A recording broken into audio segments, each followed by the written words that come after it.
Ibu tahu ciri perempuan solihah di Quran? Cuman 2 ternyata. Pokoknya. Quran surah keempat ayat 34. Ada kaitan dengan salat.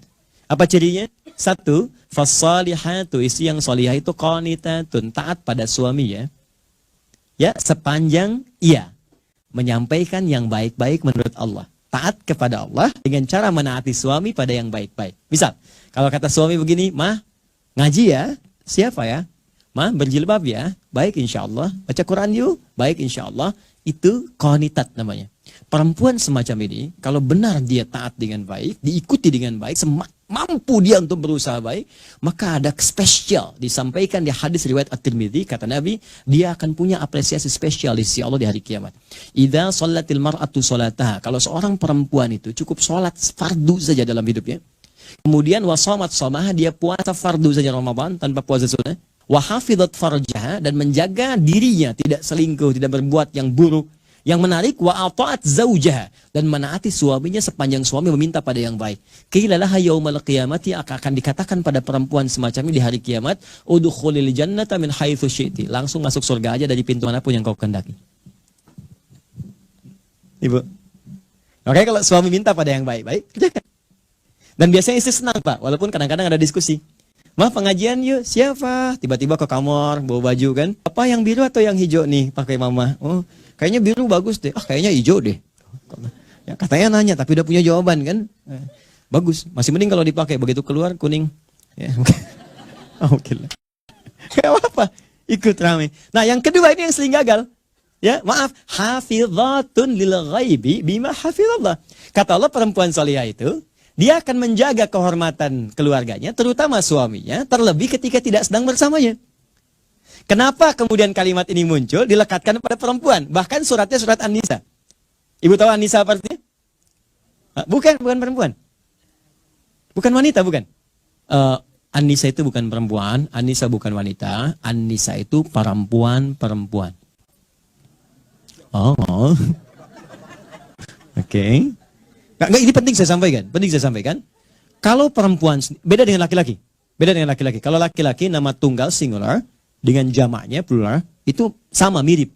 Singular rajul, kemudian jamaknya rijal. Nggak ada terjadi perubahan banyak. Tapi kalau perempuan beda. Kalau sendirian dia mar'ah.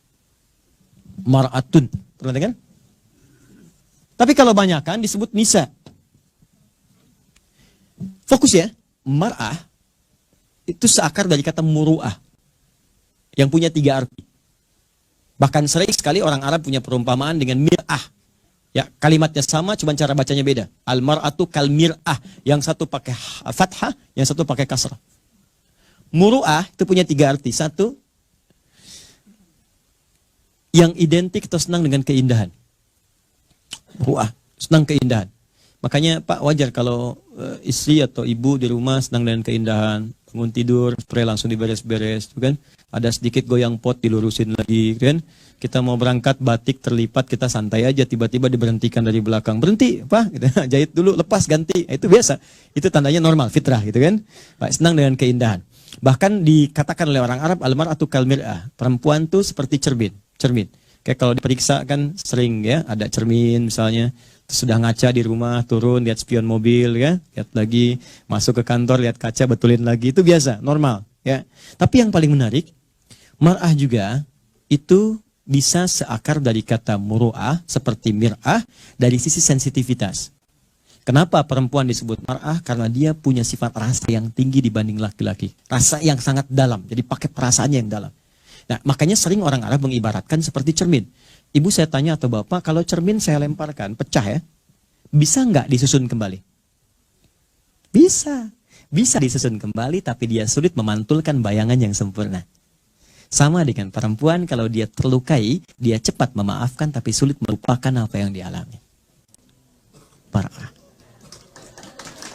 Oh, oke. Makanya kalau ada masalah sekarang, tuh rekening listrik 15 tahun yang lalu, masih diingat Pak? Papa dulu kan begitu kan, itu marah. Jadi biasa kalau nanti ada persoalan, terus masalah yang lalu diungkit itu biasa, ya, artinya normal gitu, ya, sehat artinya. Baik, tapi ingat ya. Tapi ketika dia banyakkan, namanya berubah jadi nisa.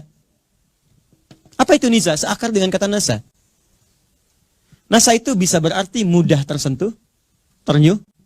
Ya, lihat film India macam-macam, satu di pohon, satu ini tiba-tiba ngalir air mata gitu kan. Tapi yang kedua, ini yang paling menarik.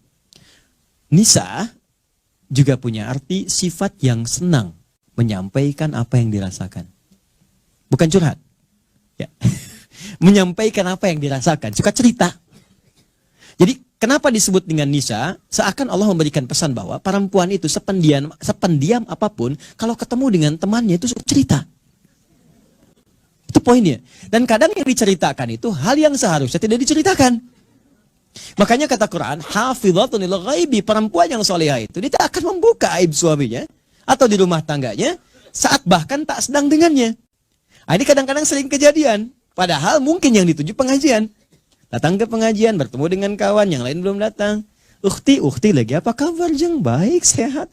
Alhamdulillah. Keluarga gimana? Baik. Suami gimana? Di situ masalahnya. Masalah. Oke. Sekarang banyak kan? Ya, sekarang nggak datang pun bisa bikin sendiri kan? Bikin status. Kamu tidak seperti yang aku kira. Wah, tulis, bikin komen ya. Oke, paham ya?